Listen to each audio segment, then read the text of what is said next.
కొన్నింటి విషయంలో బుద్ధి నిర్ణయిస్తుంది. అంటే ఇది పవిత్రమా కాదా అనేది మన యొక్క బుద్ధి చెప్తూ ఉంటుంది. ఎందుకని ఆయన తీసుకొచ్చి గుళ్ళో కూర్చోబెట్టకండిరా, అంటే అబద్ధాలు ఆడటం తప్పితే ఇంకోటి రాదు, ఆయన ఎందుకు పెట్టుకున్నారని అడగచ్చు బుద్ధి ఉన్నవాళ్ళు. అర్థమైందా? సో అట్లా అంటే ఏమిటి, బుద్ధి వాడికి తెలుసు, వాడి యొక్క అర్హతను వాడు నిర్ణయిస్తున్నాడు. ఊరికే ఉదాహరణ. తర్వాత స్థానం అంటే నువ్వు కూర్చునే స్థానం, నువ్వు ఎక్కడ కూర్చున్నావో ఆ స్థానం, ఆ ప్లేస్. తర్వాత సమయం, ఏ సమయమో అది ఆ సమయం. తర్వాత వస్తువు తత్వం, నువ్వు వాడుతున్నటువంటి వస్తువు యొక్క తత్వం. ఇవి చూసి దోషాదోషాలు నిర్ణయించాలి. ఈ మూడింటిని చూస్తే కానీ ఇది మంచిదా చెడ్డదా అనే నిర్ణయం చేయాలంటే మూడు విషయాలు చూడాలి. నువ్వు చూసిన స్థానం ఎక్కడ, ఏ స్థానంలో దాన్ని చూస్తున్నావో, తర్వాత ఏ సమయంలో దాన్ని చూస్తున్నావో, తర్వాత ఆ వస్తువు యొక్క తత్వం ఏమిటో, ఈ మూడింటి మీద అది దోషపూరితమైందా దోషరహితమైందా అనేది నిర్ణయం చేయాలి. తర్వాత ధనవంతుడు పేదవాడు, బలవంతుడు బలహీనుడు, జ్ఞాని అజ్ఞాని, బాలుడు వృద్ధుడు, ఉపద్రవకాలం శాంతికాలం, ఈ భేదాలను అనుసరించి శుద్ధ అశుద్ధ నిర్ణయాలు జరుగుతూ ఉంటాయి. ఇన్నిటిని పట్టుకు దృష్టిలో పెట్టుకుంటే కానీ ఇది శుద్ధమైందా అశుద్ధమైందా అనే నిర్ణయం జరగదు. ఇవన్నీ ఎందుకు చెప్తున్నాడు కృష్ణ పరమాత్మ? గుణదోష రహస్యాలు. దేని వలన, ఏ కారణం వలన పలానాది మంచిది పలానాది మంచిది కాదని నేను చెప్పానో దాని వివరం చెప్తున్నాడు మనకి. అర్థమైందన్న? మనం ఏంటంటే అది చెప్తే సరిపోయిందా, అది ఎందుకు చెడ్డది అని మనం మాట్లాడుతున్నాం కదా. అందుకోసం ఆయన ఇందాకేం చెప్పాడు? గుణదోష విధానాలు నా వలనే నిర్ణయం అయినాయి అని చెప్తున్నాడు. ఎందుకని? మానవులు సజావైనటువంటి మనుగడ జరగడానికి ఇవి వీటి అవసరం. ఎందుకంటే తెల్లవారు లేస్తే ఈ వస్తువులు సముదాయాలు లేకుండా మనం బతకగలమా? లేదు కదా. కాబట్టి మనకి ఈ విషయాలు గైడెన్స్ ఇస్తున్నారు.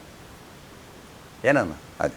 తర్వాత ధనం, ధాన్యం, దంత సామాగ్రి, కొయ్య సామాగ్రి, తైలం, తేనె, ఉప్పు, పప్పు, నెయ్యి మరియు రసద్రవ్యాలు, బంగారము, రాగి, లోహాలు, కుండలు మొదలైన మట్టి పాత్రలు, ఈ మొదలైన పదార్థాలు రకరకాలుగా వస్తు స్వభావాన్ని అనుసరించి శుద్ధి చేస్తూ ఉండాలి. ఇప్పుడు ఇన్ని వస్తువులు చెప్పాడు కదా, వీటన్నిటిని కూడా శుద్ధి చేయాలి, రకరకాలుగా శుద్ధి చేయాలి. తర్వాత నీళ్లతో కొన్ని శుద్ధి అవుతాయి,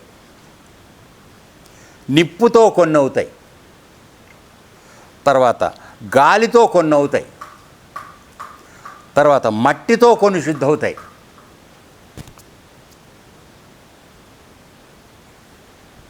కొన్ని శుద్ధి అవుతూ ఉంటాయి.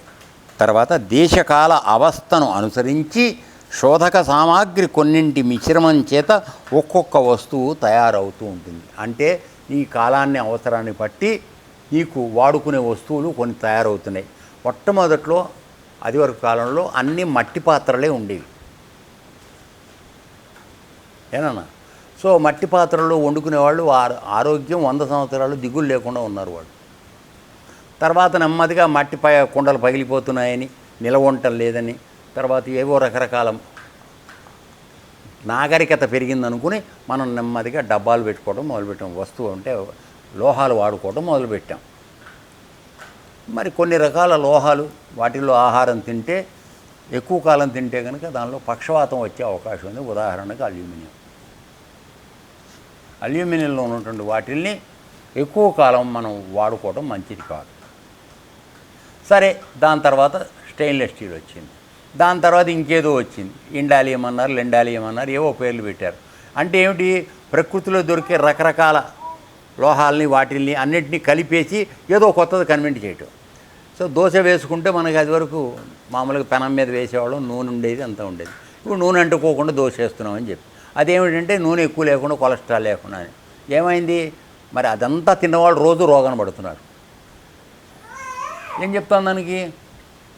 అది మనం నాగరికత సైన్స్ అని అనుకుంటున్నాం, పక్కదోర పట్టినటువంటి ఆలోచన. పూర్వీకులు మాట్లాడింది. దీని తర్వాత రసం అనేటువంటిది అంటే ఆయిల్స్. ఈ ఆయిల్ అనేది శరీరంలోకి చాలా అవసరం. చాలా కాలం శరీరంలో నిలవ ఉండేవి రసాలు. రస పదార్థం శరీరంలో ఉండాలి. ఆయిల్ లేకపోతే మోకాళ్ళు అరిగిపోయినాయి, చిప్పలు అరిగిపోయినాయి, బొక్కలు అరిగిపోయినాయి, ఇవన్నీ నెయ్యి వేసుకోవద్దు శాస్త్రం చెప్తున్నారు. ఇప్పుడు మళ్ళీ ఏం చెప్తున్నారు? వెన్నపూస తినొచ్చు అని చెప్తున్నారు. ఏంటంటే అతిక తెలివితేటలతో ముందు వెళ్ళటం, ముక్క బుగలు కొట్టించుకోవటం, తర్వాత వెనక్కి వచ్చి మళ్ళీ ఆ పాత పద్ధతి పాటించడం. నెయ్యి లేకపోతే మానవుడికి మేధస్సు లేదు. మొత్తం మేధో మంత్రం ఉంది, చదవండి. మానవుడు మేధస్సు పెరగాలంటే ఖచ్చితంగా నెయ్యి కావాలి. దాన్ని వద్దు మానేయండి అన్న కొలెస్ట్రాల్. ఏం లేవు, అక్కడ ఒక కంపెనీ వాడు చెప్తాడు వాడి మందులను అమ్ముకోవడానికి. అది పుచ్చుకుని డాక్టర్లు అందరూ ఎంబీబీఎస్ డిగ్రీ తీసుకుని, అంటే నేను అన్నాను అనుకోవద్దు, ఆడు చెప్పాడు కనుక ఈడు కూడా వద్దని చెప్తాడు. ఎవ్వడు సొంతంగా ఆలోచించే సమస్య లేదు. చెప్తే చెప్పాడు. ఎందుకని అక్కడ వచ్చే ప్రవాహానికి ఎదురెదటం వీళ్ళకి ఇష్టం లేదు. గాలితో పాటు మనం కొట్టుకుపోదామనే ప్రయత్నంలో జరుగుతాం. ఇప్పుడు అన్నీ ఏమవుతున్నాయి? అన్నీ దానికి వెనక్కి తిరిగి మళ్ళీ అక్కడికే వస్తున్నారు. చూసుకోండి మీరు కావాలంటే. ఏవేవో వద్దని 10-15 సంవత్సరాల క్రితం నుంచి మాట్లాడుకుంటూ వస్తున్నారో అవన్నీ వాళ్ళు మళ్ళీ తిరిగి వాడుకుంటున్నారు. మొన్న మధ్య ఏదో కొత్తగా వచ్చింది, ఏమిటది వదిలేసింది, మళ్ళీ వాడుతున్నారు. ఒకటి కాదు, అన్నింటిలో. అంటే ఇదేమిటి? ఎవరో కంపెనీ వాడు చెప్తే దాన్ని బట్టుకు వెళ్ళిపోవటం. ఎందుకని మనందరికీ కూడా సునిశ్చిత జ్ఞానం భగవంతుడు ఇచ్చినా దాన్ని వాడుకోవటం మనకి చేత కావట్లేదు. అర్థమైందా? ఎవడో చెప్తే దాని ప్రకారం చేసుకుంటూ వెళ్ళిపోవటం. గొర్రెల మంద. కంపెనీ వాడు చెప్పేస్తే, డాక్టర్ గారు చెప్తే, డాక్టర్ గారు చెప్పగా నువ్వు కొనేయటం వాడేయటం. మరి మీ అమ్మమ్మను, మీ బామ్మ, ఆవిడ ముందు ఆవిడ వాళ్ళంతటి బతికారా? ఒకసారి ఆలోచించండి. అప్పుడు ఇవి ఉన్నాయా? ఇప్పుడేవారు అదేమిటి వస్తుంది తెల్లగా, ఏముంటాయి టిఫిన్ చేయడానికి పొద్దున కూడా వాడుతున్నారు. అదేదో నూడిల్స్ కాదే టిఫిన్, మ్యాగీ కాదురా, మ్యాగీ అదే పచ్చి దుర్మార్గం. తెల్లగా ఉంటాయి. సరే ఇదే పేరు ఉంది, నాకు తెలియట్లేదు. సో ఇట్లా రకరకాల వస్తువులని తీసుకొచ్చి దాన్ని తినాలని చెప్పి చెప్పటం, అక్కడి నుంచి అవి పుచ్చుకోవటం. ఇప్పుడు కొర్రలు ధాన్యాలు అవన్నీ తినమని ఒక ఆయన, నూనె వేసుకోవద్దని ఒక ఆయన, ఉప్పు వేసుకోవద్దని ఒక ఆయన. అసలు మనం ఏం తినాలో తెలియట్లే. ఇవన్నీ తిన్నవాళ్ళు 100 సంవత్సరాలు హాయిగా బతికిన వాళ్ళు వాళ్ళందరూ ఎలా ఉన్నారో నాకు ఇప్పటికీ అర్థం కాలే.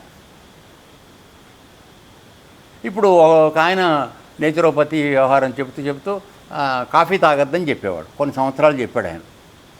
ఇప్పుడు నేను కాఫీ తాగమని నేనే చెప్తున్నాను, అందులో కెఫెన్ లేకుండా చేసుకుని తాగితే మంచిదేనని మళ్ళీ చెప్తున్నాను. అంటే కంపెనీ ఏం చెప్తే దాని ప్రకారంగా మనం మాట్లాడతాం. ఓట్స్ దాని పేరే వినలా మనం ఎప్పుడు. ఎక్కడి నుంచి? అమెరికా నుంచి దిగుమతి. వాళ్ళే గుర్రాల ద్వారా పండించారో, ఒక పందుల ద్వారా పట్టించారో, ఏం చేశారో మనకు తెలియదు. అవి తెచ్చుకుని టిఫిన్ అని తింటాం. క్లాస్ అమ్మాయిలు చెంచాలు పెట్టుకుని చేత్తో అన్నం తినండి అంటే తింటల్లా. పిల్లలందరికీ చెంచాలతో అన్నం పెడుతున్నారు. ఏమైపోయింది? నీ చెయ్యి ఏమైపోయింది, వాడి చెయ్యి ఏమైంది? చెయ్యి తగిలితే పంచభూతాలు మన నోటికి తగులుతున్నాయి.